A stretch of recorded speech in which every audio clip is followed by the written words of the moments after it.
police cannot prevent crimes. Police as a body are there to react after they happen. And in a lot of instances, they don't even do a good job with it. Okay, let's be real, especially when it comes to like petty crimes or even grand theft auto or even like grand larceny. They're not even a good reaction force. Let's be real. Why? Because they don't need to, because they're the most well-paid, laziest, sexist you've ever seen in this goddamn country. Nobody wants to work anymore. And by nobody wants to work anymore, I mean the cops. They don't want to work anymore. Here, this is another thing I saw from some like urbanist account that said, San Francisco is such a joke. Gone for 45 minutes, nothing in the car. Come back to glass all over my kid's car seat. To file a police report for the stats, since crime isn't actually down, call the police, don't pick up, call again. And then it says, transferred to another service, told it will take 25 minutes to file over the phone, but I can do it online. No wonder nobody files police reports and crime is down. Guess I'm lucky I got nothing taken. Fourth time this happened, so no, not to leave anything. So this is so fucking frustrating. It's so frustrating. Cops don't do anything about it. It's so fucking annoying. It's like, do your job, man. This is your job. Your job is not to like sit around and harass homeless people. This is your job. Your job is to do this. And then they constantly say, oh, well, there's nothing we can do about it because the DAs will like release them. That's not true. That's not fucking true. Do your fucking job. Oh my God. I hate you so much. I hate cops so fucking much. It is so fucking frustrating. Holy fuck. Yeah. There were 30 cops literally in my subway station last night, just standing there in a vast crowd getting paid overtime. This is why libraries are closing on weekends and public schools are falling apart. What was it? Well, I saw a fucking tweet about this where someone was like, if you're leaning, you should be cleaning. Like, get them to do other shit. Okay. I'm sick and tired of it. If you're going to fucking stand around, get to work. Pick up the trash. You fucking piglet hog pieces of shit. Time to lean, time to clean, bitch. Do something. Anything. New York spends $29 million per day on the NYPD, by the way. Eric Adams wanted to cut public library hours and programming because they were short $36 million for the year, just FYI. Public servant my ass. The public is a servant to the fucking police force, bro. I swear to God. It's very, very frustrating. My cousin is a cop, and in general, it's like Cop Week or something, and she's gassing so hard on stuff. Bro, Cop Week is like, Men's Awareness Month, okay? It's always Cops Week. There's no week that isn't Cop Week. These motherfuckers are the only people that have like social. They are living in Norway, okay? That's it. The only group of individuals that is this well treated in the working class that are wage laborers, okay? Because cops technically are they're cops. That's it. In the United States of America, every other fucking sector is dog shit, okay? Except for cops. They quite literally have they have all the benefits, they have all the compensation, they have all the workplace security, they have everything.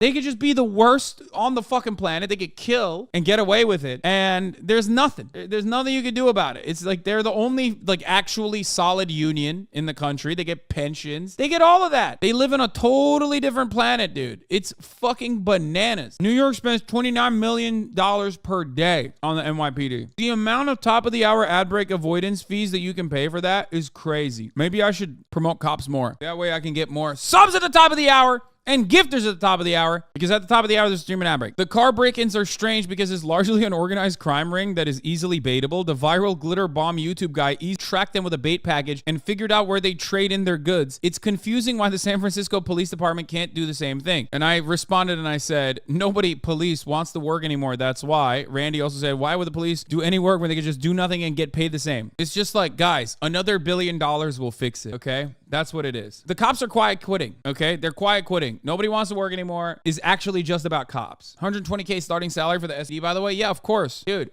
their job is basically, wouldn't that be entrapment? Wait, no. First of all, cops do entrapment all the fucking time, but this wouldn't even be entrapment unless like they're leaving a car with valuables inside of it. It's just a bait car. They'll never do that because, that's work and they get paid the same if they don't do the work anyway. So it doesn't matter. Plus, the media protects them. There's that too, where like the media will greatly amplify the narrative that like violent crime is on the rise and like cops can't do anything about it and that, we're being too mean to them. San Francisco has a crime problem. Definitely has a crime problem, but it's greatly amplified because every big city has a crime problem and with no solutions, because the solution to crime is not more police enforcement. It's literally financial, okay? There's no way to fix crime other than by turning around and solving the underlying reasons why crime happens, okay? Crime, or the overwhelming majority of crime rather, is due to socioeconomic conditions. That's it. If you want to like actually crime, you have to eliminate poverty. Why don't southern states have higher crime if it's heavily socioeconomic factor with population density? First of all, poor southern states do have higher crime. What the fuck? Hello? They do. Yeah. I don't know what you're saying. Per capita, of course. Yeah, of course per capita. No one would look at totality. What the fuck? Oh, man. I can't believe Wyoming doesn't have the same total number of violent crime incidents as California. You know what I mean? Yeah, no shit. You have to look at per capita. And they do, for the record. I'm not making fun of you. Maybe you didn't know that, but they do. They do have higher. What about New York? What about New York? That's a great question. What about New York? I said it earlier in the chat, but like if you look at television, if you look at local TV, you think New York crime is out of control. Except New York State has a lower rate of violent crimes per capita than South Carolina does. California's rate of gun violence is lower than the fucking national average. And I think New York too. But again, it's because the media is constantly fucking lying to you, so you don't even recognize that reality. It blew my mind when there was an Oklahoma, was it the gubernatorial race or whatever? I think it was, right? There was an Oklahoma gubernatorial race. And like the two people going against one another were debating on local news. They were debating to become the next governor of Oklahoma. And the Republican was debating against the Democrat, and the Republican literally said, like, seriously and openly, New York has a crime problem. Oklahoma doesn't have a crime problem. And then the Democrat turned around and said, actually, Oklahoma has a higher rate of, gun violence and violent crimes than New York. And everyone laughed at her. Like, the entire room laughed in her face, and it blew my fucking mind. Like, she was right. Like, the Democrat was literally right. It's just basic math. Okay. Oh yeah, this one. This is it. Let's talk. The rates of violent crime are higher in Oklahoma under your watch than in New York and California. That's a fact. Well, we'll have that fact checked by the Frontier. What do you mean? We'll have that fact checked by the Frontier. Your job as a moderator is to already know that. You should know that, you fucking idiot. What do you mean? She is so correct. She's like 100% of the correct. 100% on the side of truth in this one. I don't give a fuck about Democrats in general, but she's objectively correct. And the room laughed at her. And the local media broadcaster said, we'll have that fact check. What the fuck? What the fuck? The moderator was like, yeah, sure. Okay, lady. Yeah, literally. I saw this.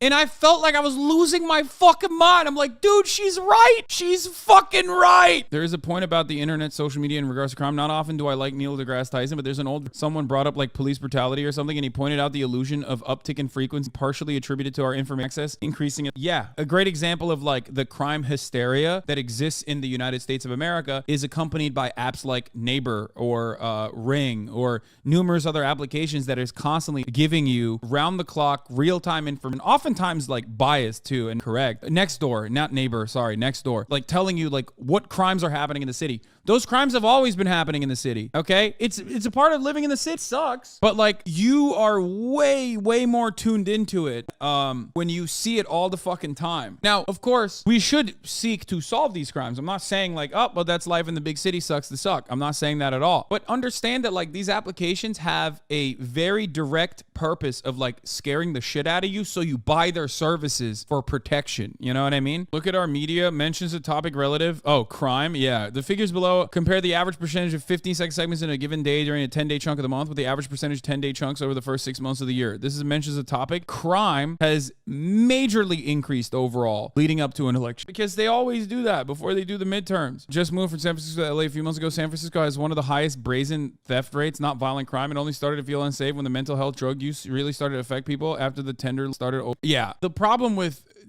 here's what it is. No, brazen crime as far as like what you see. I don't know what he's saying. But like as far as like retail theft and shit like that, that's like out of control or happening regularly places like Cisco, there's certainly a reality to like brazen in the fucking broad daylight crime that you see, except it happens because it has an incredibly high rate of poverty, an incredibly high rate of wealth and income disparity, incredibly high rate of homelessness, and all of the accompanying issues that come along with that. And the only way that you can solve that is not by like trying to actively over enforce or over, because you can't, because there's a constant new wave of people becoming homeless, a constant new wave of people looking to crime to like survive, right? The only way to solve that is by offering people opportunities and both financial opportunities and also a place to live. If you want to talk about like solving some of the homeless problems, right? It does come through crime, and it's just that it's not about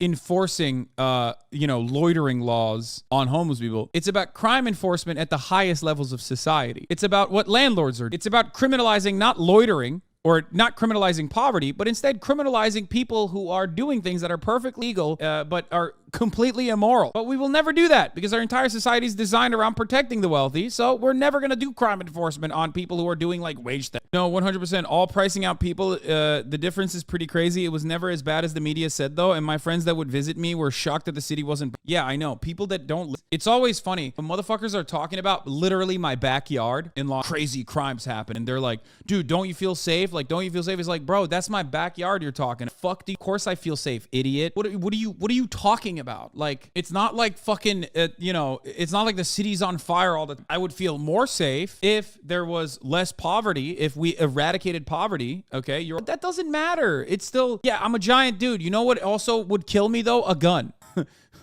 What do you mean? Like what? If someone were to like follow me home and try to rob me with a gun, what am I supposed to do? I'm not immune to fucking bullets. My point, there are plenty of more like I've talked about this before. There are moments where like, of course you feel unsafe, or at least you feel unsafe for those in your life, like my mom, you know what I mean? When like the serial masturbator jerk off right next to my house all the fucking time, try to break in to my house. But there is no like good way to deal with this problem because we don't want to deal with it. But yeah, here's the murder per capita rate. Louisiana, Missouri, Arkansas, Mississippi, South Carolina, Alabama, Tennessee, Illinois, Maryland, Georgia, North Carolina, Pennsylvania, New Mexico, Michigan, Indiana, Delaware, Oklahoma, Kentucky, Ohio, Arizona, Alaska, Texas, West Virginia, Virginia, Florida, Nevada, California at number 27, dude. New York at number 32. Look at that. Oh, by the way, here are the safest cities, or not safest states with the lowest violent crime rates. Maine, New Hampshire, Vermont, Connecticut, New Jersey. States with the highest violent crime rates are D.C., Alaska,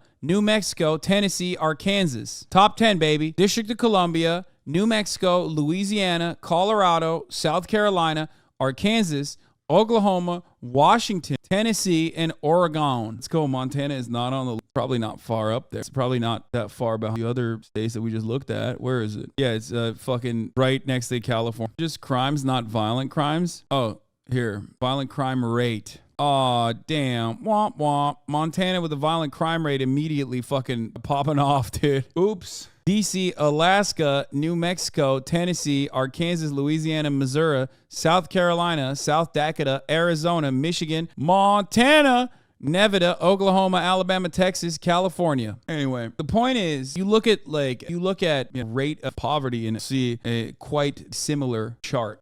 Anyway, my point is, this conversation is really fucking stupid, and people literally go along with their fifis rather than like the objective reality. And the crime happens due to poverty. Crime happens a lack of social. That's it. And if you look at the poverty rates by state, Mississippi, Louisiana, New Mexico, Arkansas, Alabama, that's crazy, man. 5 states with the lowest poverty rates: New Hampshire, Utah, Minnesota, New Jersey, Washington. States with the 10 highest poverty rates also happen to be almost an identical fucking list to the states with the 10 highest violent crimes. And there's also wealth inequality to look at, because this is like overall looking at just poverty. But I wonder what it is. I wonder what makes this look so similar to the other one. Wealth inequality is why DC is number 1, no doubt. Yeah, incredibly far outside of the richest parts. There's an insane amount of wealth inequality. And another component of this, by the way, is that abject poverty has been systematically informed black populace. So that's part of the reason why a lot of dumb racist motherfuckers will look at that and go, oh, that's where all the black people. It's like, no, dumbass, that's where the fucking poor people live. And you happen to live in a country that purposely enslaved black people and then kept them poor to this fucking day. That's it. Fucking idiots. Anyway, I'm just getting mad at like not even chatters. I'm getting mad at very common right-wing